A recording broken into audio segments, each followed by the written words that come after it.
আজ আমি গিয়েছিলাম আনলিমিটেড বিরিয়ানি খেতে। এটি কোথায় জানতে হলে ভিডিওটা শেষ পর্যন্ত দেখুন। Hello guys, good morning. আমি রানা, আমার আবার একটি নতুন ভিডিওতে আপনাদেরকে স্বাগতম।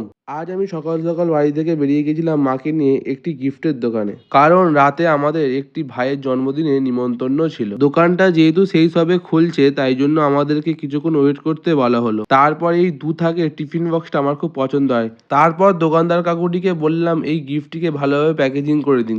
প্যাকেজিং করা সম্পূর্ণ হয়ে যাওয়ার পর সমস্ত টাকা পেমেন্ট করে বেরিয়ে পড়লাম বাড়ি যাওয়ার উদ্দেশ্যে। বাড়ি আসবার পর চলে গিয়েছিলাম শ্মশান মাঠে বন্ধুদের সাথে একটু আড্ডা মারার জন্য। ওখানে গিয়ে দেখলাম কেউ বা তাস খেলতে ব্যস্ত, কেউ বা আমার ভিডিও করা থেকে মুখ লোকাতে ব্যস্ত। ঘড়িতে সময় তখন রাত 10টা। আমি গিয়েছিলাম আমাদের বিল্ডিং এর একটি ভাইয়ের জন্মদিনে। ওখানে যাওয়ার পর আমাদের সকালে কেনা গিফটটি ভাইটিকে দিয়ে দিলাম। তারপর ওয়েট করছিলাম খাবারের জন্য। প্রথমে ভাইয়ের জন্মদিনের কাটা কেকটিকে আমাদেরকে দিয়ে দেওয়া হলো, তারপর দিয়ে দেওয়া হলো বিরিয়ানি। আমি বিরিয়ানি খেয়ে বাড়ি যাই। আপনারা ভিডিওটাকে শেয়ার করুন। আজকের ভিডিওটা আমি এখানেই শেষ করলাম। আবারও দেখা হচ্ছে পরবর্তী ভিডিওতে। Good bye.